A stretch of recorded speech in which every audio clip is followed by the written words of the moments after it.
Bismillah ar-Rahman ar-Rahim. In the name of Almighty Allah, the entirely merciful and especially merciful. Dear viewers across the globe, I greet you with the greeting of peace. So, Assalamu alaikum wa rahmatullahi wa barakatuhu. May peace be with you. Dear viewers, welcome to this program. Welcome to this episode that talks about treasure, one of the treasures of Allah subhanahu wa ta'ala, that's taken from the Holy Quran.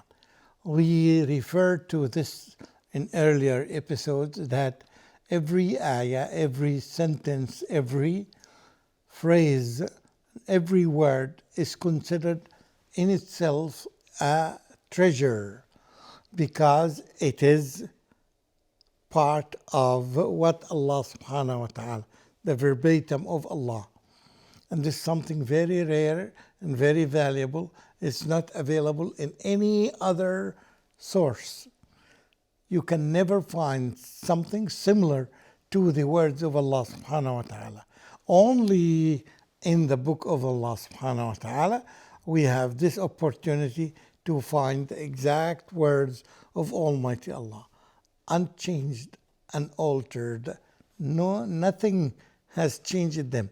Neither the vowels, nor the consonants, nor any kind of change has happened to it. So it becomes so unique. That's why you are invited to attend something so unique. Perhaps you have never heard them before, and therefore, alhamdulillah, you are lucky, one of those who got this opportunity to learn the words of Allah subhanahu wa ta'ala. As we used to do in earlier episodes, we take one ayah of the Quran, sometimes less than an ayah. Today is an example. We're going to take a chunk of an ayah. Let's say that 1/10 of an ayah, and we'll focus on it. This 1/10 of an ayah, it's ayah number 70. It's ayah number 31, but the chapter is 74. So ayah number 31, chapter number 74, this chunk that we are going to focus on is so important. Try to count the number of the words to see how significant these words are. And again, simple truth is that it carries the exact words of Allah subhanahu wa ta'ala. A'udhu billahi minash shaitan rajim. The verse says, وَمَا يَعْلَمُ جُنُودَ رَبِّكَ إِلَّا هُوَ وَمَا يَعْلَمُ جُنُودَ رَبِّكَ إِلَّا هُوَ or إِلَّا هُوَ, which can literally be translated as none or no one can know the soldiers of Allah subhanahu wa ta'ala except He Himself. None but Allah knows those soldiers of Allah. In previous episodes, we referred to one of the names of Allah subhanahu wa ta'ala, that He is Al-Qadir. You can say that Al-Qawi, the Almighty, the most powerful, the ultimately powerful. Therefore, because of that, you will find many ayat here and there. All of them are supporting this beautiful meaning. And you can understand, for example, one of this here says that everything in this universe is a tool in the hand of Allah, is a soldier in the hand of Allah. We know the qualities of good soldiers are the ones who are very obedient, and everything in this universe is blindly obeying Allah subhanahu wa ta'ala. Whether they like it or not, they have no power. They are powerless in obeying Almighty Allah. And that's why it's one of the best qualities that you can equip yourself with is to be as obedient to Allah as those soldiers. The more you are obedient to Allah, the more you have access to paradise. And here Allah subhanahu wa ta'ala is telling us everything in this universe is considered a tool or a soldier in the hand of Allah. And we have seen something that we can never imagine. For example, the wind, the water, the oceans, the seas, the angels, the rain, the trees, everything is a soldier in the hand of Allah subhanahu wa ta'ala, and uses it on whenever He wants. He just commands them to do the thing, and they do it. And Allah subhanahu wa ta'ala says, be, and it becomes. It's so simple for Allah subhanahu wa ta'ala. Everything, even as huge as the creation of the entire universe, it can be only by one word, be, and it becomes. Because the universe is the creation of Allah.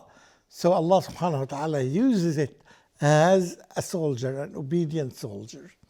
The entire universe, including everything in it. And really, it requires a big wow. You are so amazed. Everybody is so amazed to see how powerful Allah subhanahu wa ta'ala is. And you know that this power of Allah subhanahu wa ta'ala comes with all the other names, like Al-Hakim, Al-Alim, is the all-wise and the all-knowing. So with this power, it comes with the knowledge of Allah subhanahu wa ta'ala, with the wisdom of Allah subhanahu wa ta'ala. Therefore, when we see all the stories and all the places, the locations where Allah subhanahu wa ta'ala mentioned these soldiers, become so beautiful, to the degree that even soldiers that you are not, of course, we're not aware of it. Even fear is the soldier of Allah. Allah subhanahu wa ta'ala is the one who throws fear in the hearts of humans. So He can throw the fear in the hearts of all the armies in the world. In one moment or in 1 second. He can make them feel so afraid so they can run away from the battlefield. Allah subhanahu wa ta'ala can make even a fly would scare them.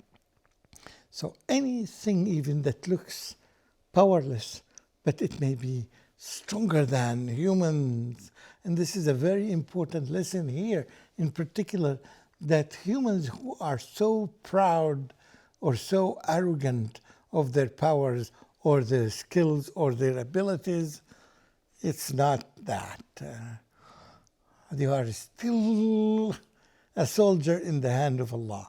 You are still a creation of Allah subhanahu wa ta'ala. And He is the only creator. Therefore, the more you know Allah subhanahu wa ta'ala, the more you know your exact power.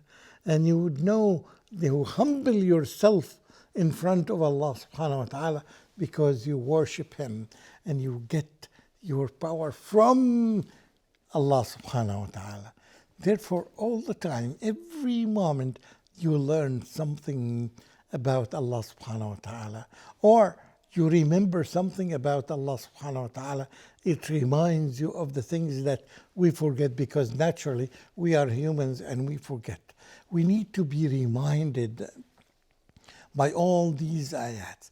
That's why it's very good advice for all of us is to keep reminding ourselves by having continuous access or frequent, at least frequent access to the Quran, so that we will all the time be in contact with the words of Allah subhanahu wa ta'ala. And in this way, we remind ourselves of the names and the powers and the attributes of Allah subhanahu wa ta'ala that reminds us of this. And here is one example.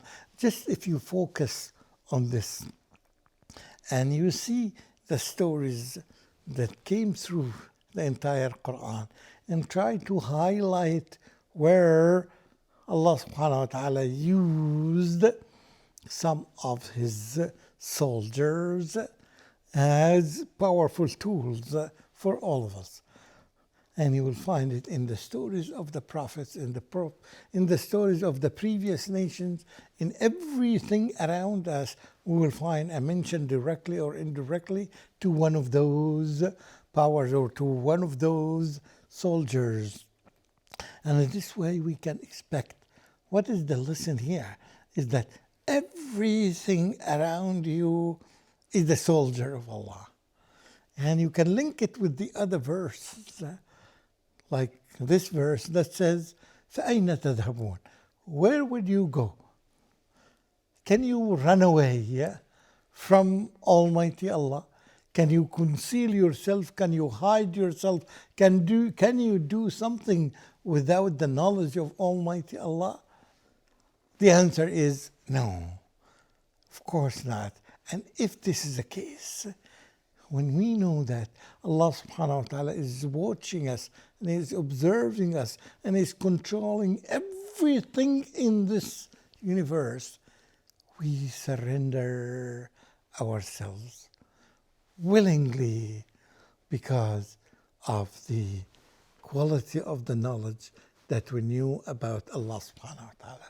And of course, you know Allah subhanahu wa ta'ala. Once you know anything about Allah, you love Him more and more and more.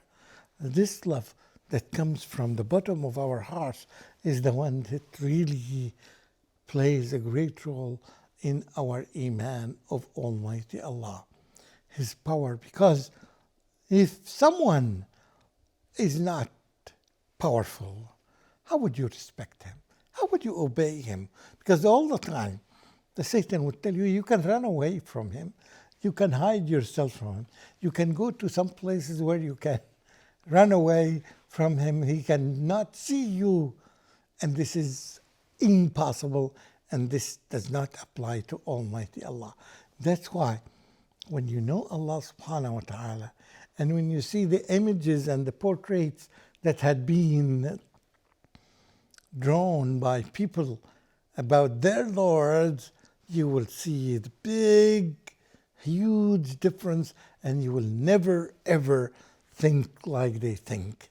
They think like that because their imagination and our imaginations, all of us are humans, is so limited that it cannot go beyond what Allah subhanahu wa ta'ala created in us. Therefore, when we focus ourselves on the knowledge that is about Allah, and the source of it is from Allah, this kind of knowledge that I'm mentioning right now is not my own knowledge. It is the knowledge that we learned from the book of Allah subhanahu wa ta'ala. Therefore, we say that this is considered a treasure, because you find a lot of people around you in your communities and other communities are so deprived of this knowledge. Therefore, we do thank Allah subhanahu wa ta'ala. Part of the thank is because of this quality knowledge that we have. Without this, we would never have the right knowledge about Allah subhanahu wa ta'ala. Who can tell us about Allah other than Allah Himself? Can anyone tell us about Allah besides Allah?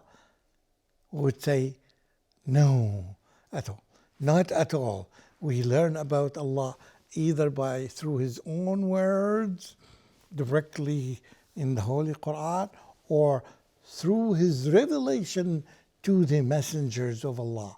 For example, the last messenger was Prophet Muhammad sallallahu alaihi wasallam, and therefore the information that Prophet Muhammad sallallahu alaihi wasallam, the knowledge that Prophet Muhammad sallallahu alaihi wasallam tells us about Allah is a revelation from Allah Himself. Therefore, we guarantee in this way that the knowledge that we have is purely from Almighty Allah. If it comes from any other sources, definitely it will be destroyed, it will be damaged, it will be distorted. Therefore, we need to know all the time, whenever we mention something about Allah, we have to be sure that it is from Almighty Allah, not from any other source.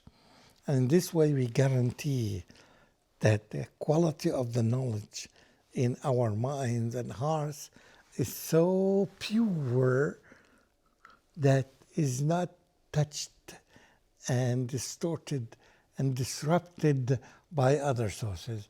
Because once it is, or part of it, is distorted, our whole belief would be shakeable.